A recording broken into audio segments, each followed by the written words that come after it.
अस्सलाम वालेकुम, my name is Maryam Zaman and welcome to my YouTube channel. आज हम एक न्यू सब्जेक्ट पर शार्ट सा लेक्चर स्टार्ट करने जा रहे हैं और वो सब्जेक्ट हमारे पास है फ़िज़िक्स 101। तो फ़िज़िक्स 101 के फर्स्ट लेक्चर को आज हम डिस्कस करेंगे और मुझे उम्मीद करती हूँ कि आपको मेरा लेक्चर बहुत अच्छे तरीके से समझ आएगा और मैं अपनी पूरी कोशिश करूँगी कि ये सब्जेक्ट आपके लिए जितना हो सके आसान से आसान कर दूँ। तो अब हम चलते हैं अपने टॉपिक की जाने। फ़िज़िक्स 101 में जो हमें टॉपिक दिया हुआ है वो है introduction to physics. Introduction to physics क्या है, इसमें क्या किया जाता है? तो इंट्रोडक्शन टू फिज़िक्स में जो है मुशाहिदात किए जाते हैं, तजर्बात किए जाते हैं और उनकी बिना पर कोई भी नतीजा निकाला जाता है। ठीक है, तो इंट्रोडक्शन टू फिज़िक्स में हमें जो है वो कुछ पॉइंट दिए गए, हम उनको भी देख लेते हैं। पहला पॉइंट हमारे पास है, कहता है physics is a science. Physics क्या है? एक साइंस है। साइंस क्या है? साइंस हमारे पास वो इल्म होता है जो हम मुशाहिदात और तजर्बात की बिना पर हासिल करते हैं। इसी तरह फ़िज़िक्स क्या है? फ़िज़िक्स हमारे पास वो इल्म है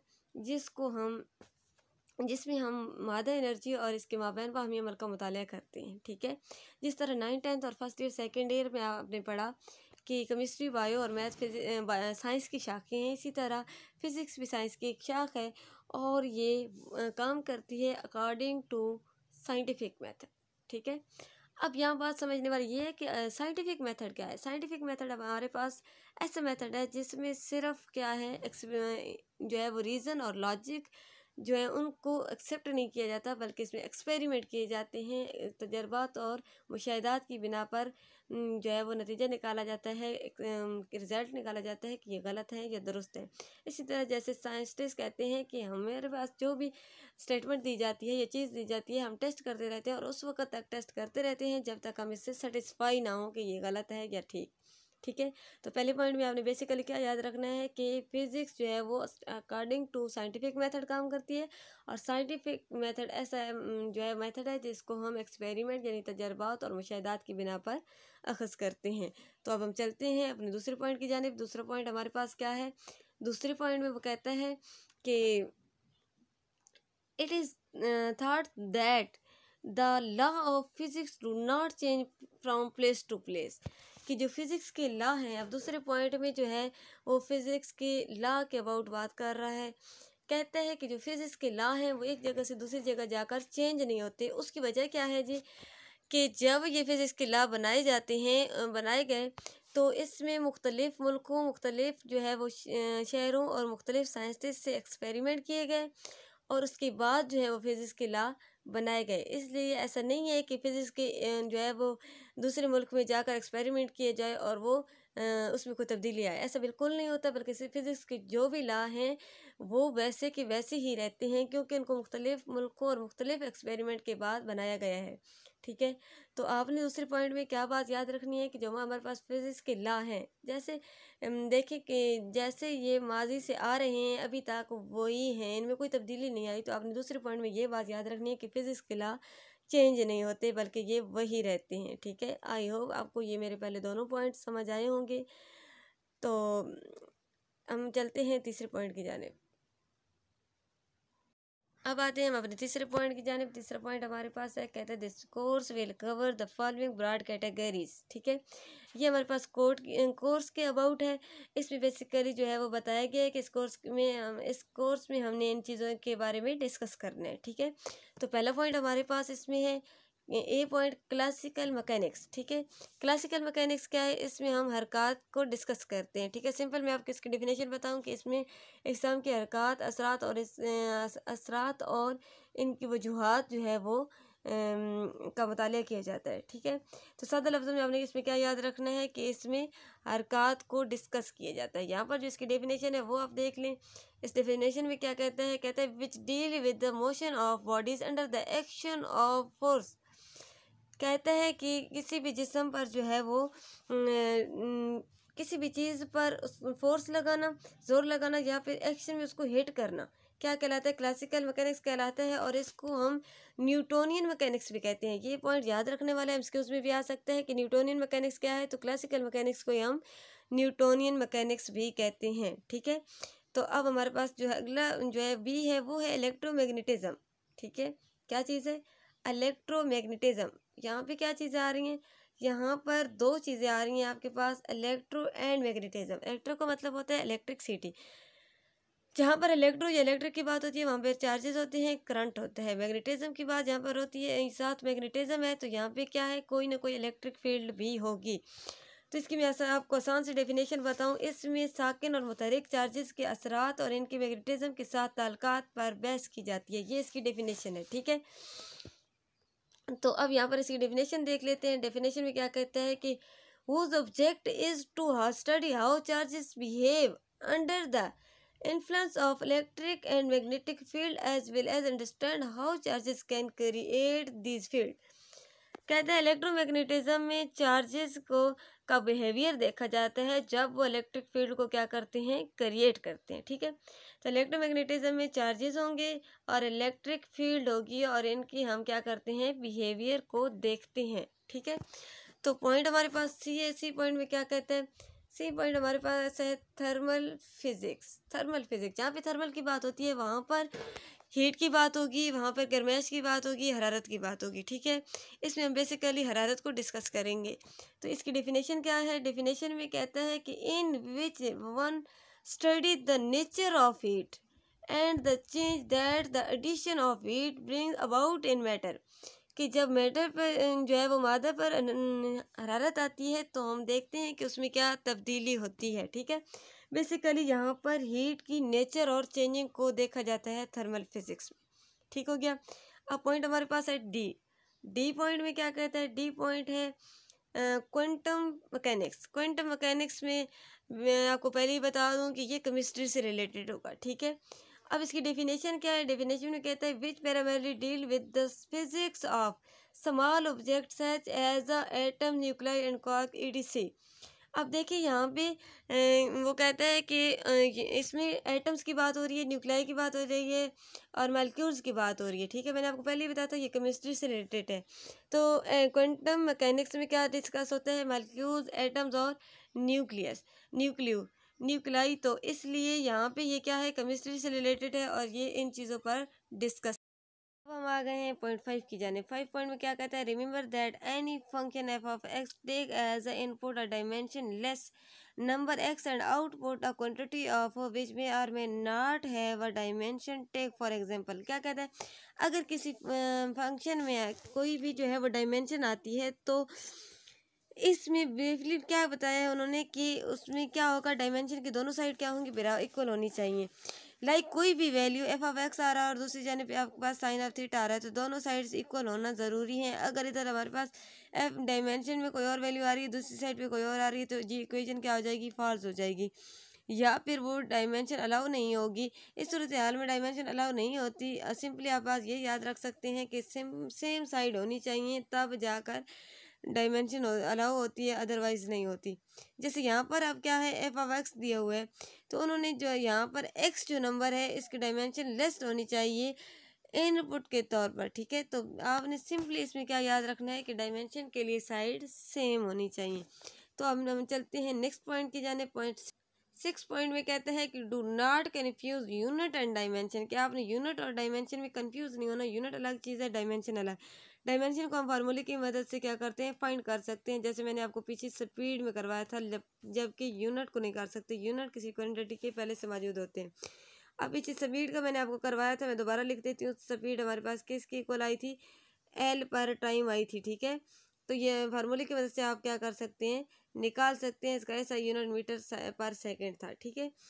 अब हम चलते हैं अपने नेक्स्ट पॉइंट की जानिब। नेक्स्ट पॉइंट हमारे पास क्या है, नेक्स्ट पॉइंट में कहता है 7th में कि a good scientist first thinks of the larger picture and then of the first finer detail. So estimating order of magnitude is extremely important. कहता है कि जो गुड साइंटिस्ट होते हैं वो क्या करते हैं, पहले जो है वो लार्ज पिक्चर को देखते हैं, फिर इसके अंदर जो है वो इसके अंदर की डिटेल को देखते हैं, ठीक है। अब इसमें होता है क्या है कि आपको कोई भी मैथमेटिकल्स वैल्यू दी जाती हैं। अब स्टूडेंट क्या करते हैं, स्टूडेंट एक मिस्टेक ये करते हैं कि उसको सिर्फ क्या करते हैं, पॉइंट के बाद की वैल्यू को देखते हैं, जबकि फर्स्ट डिजिट को नहीं देखते। अब यहाँ पर आपको एक पूरा डेसिमल सिस्टम दिया हुआ है। तो अब देखिए कि 6 पर जो पावर है वो 6 है और प्लस में है, तो इसका मतलब है कि आपके पास पॉइंट के बाद 6 वैल्यू आनी चाहिए। इसी तरह अगर माइनस होता तो पॉइंट से पहले कोई कुछ जो है वो वैल्यू आती। जैसे मैं आपको यहाँ पे एग्जांपल से बता देती हूँ कि 0.00045 हो अगर, तो 4.5 मल्टीप्लाई 10 पर पावर -4 आप लिख सकते हैं। इसका मतलब ये हुआ कि हमने पीछे की जानिब देखने हैं इनसे कितने हैं हमारे पास, ठीक है। तो मैंने आपको पहले बताया कि अगर माइनस होगी तो वैल्यू पॉइंट से पहले आएंगी कुछ ना कुछ, और अगर +5 इसकी जो है 10 की पावर प्लस होगी तो पॉइंट के बाद कोई ना कोई वैल्यू होगी। आपने ये 9th में पढ़ा होगा जिसे साइंटिफिक नोटेशन कहते थे। ये वही हमारे पास स्टैंडर्ड फॉर्म में हम लिखते थे, ये वही डिस्कस कर रहा है इस पॉइंट में। तो आई होप कि आपको ये तीनों वाले पॉइंट समझ आए होंगे।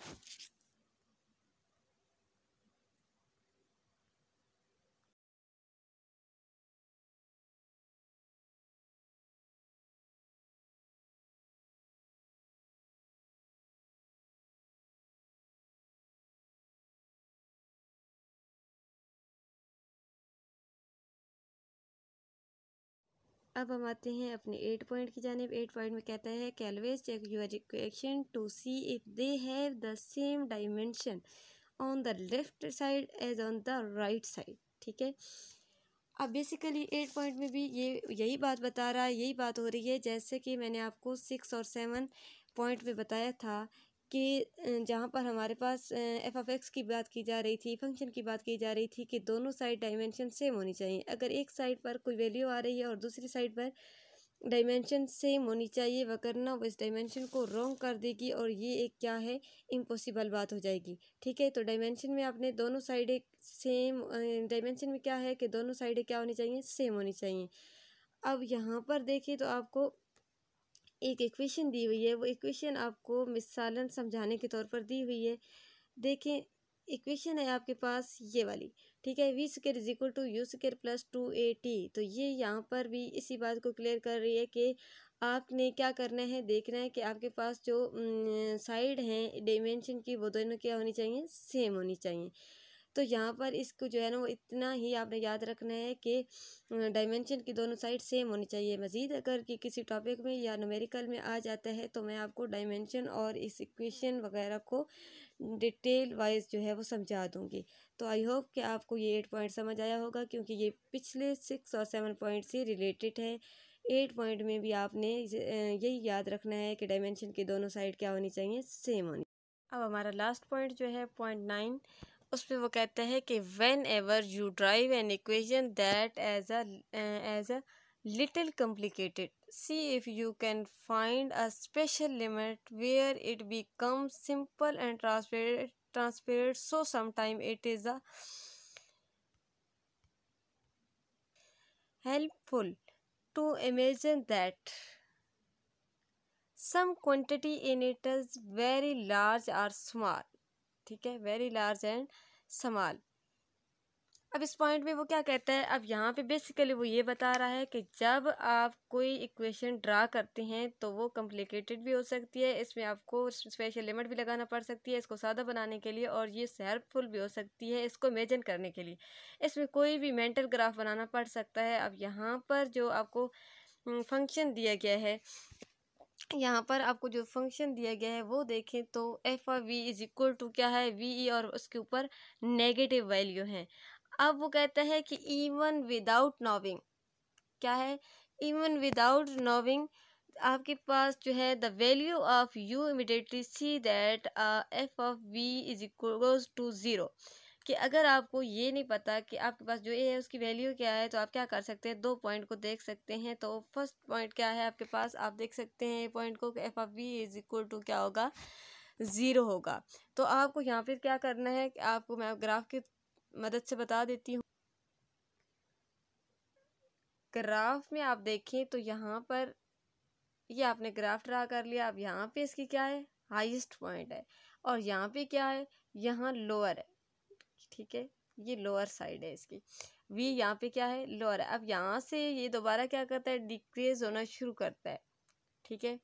अब ये इसकी यहाँ पे f(v) क्या है, 0 है, यहाँ पे जो f(v) है वो 0 है। अब यहाँ से ये क्या पॉइंट बना रहा है, v0, ठीक है। अब यहाँ पे v0 है।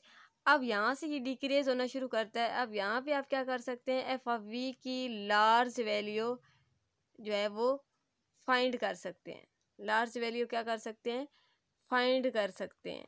ठीक है, और दोनों साइड से उसने क्या बताया था कि इस फंक्शन क्या है, बात साइड इसकी क्या है, डिक्रीज हो रही हैं। तो आप यहाँ इसको देख सकते हैं कि इसकी जो यहाँ से इसकी हाईएस्ट वैल्यू है, लार्जर है, यहाँ से ये क्या करता है, डिक्रीज होना शुरू कर देता है। और यहाँ पर वी की वैल्यू क्या है, 0 है, और वी नॉट, यहाँ पर आप एफ वी की वैल्यू जो हाईएस्ट वैल्यू है वो फाइंड कर सकते हैं। इस ग्राफ में अब वो ये आपको पॉइंट में क्लियर कर रहा है कि आपको अगर कोई कॉम्प्लिकेटेड इक्वेशन आपके पास आ जाती है तो आप उसको ग्राफ ड्रा करके उसको फाइंड कर सकते हैं। ठीक है, तो आप 9 पॉइंट भी मेरे ख्याल में आपको समझ आ गया होगा। इस जो लेक्चर में हमने टॉपिक में डिस्कस करना था, हमने पहले पॉइंट पे वो जो है साइंटिफिक मेथड को डिस्कस किया, फिज़िक्स के लॉ, डायमेंशन मैंने आपको बताया, यूनिट बताए, और अब हमने इक्वेशन और ग्राफ के बारे में पढ़ा इस पॉइंट में। तो मैंने आपको 1 बाय 1 सारे जो है वो क्लियर समझाए, और मुझे उम्मीद है कि आपको ये टॉपिक बहुत अच्छे तरीके से समझ आया होगा। तो आज हमारा ये जो टॉपिक था वो कंप्लीट हो गया है। Thanks for watching. अल्लाह हाफिज़।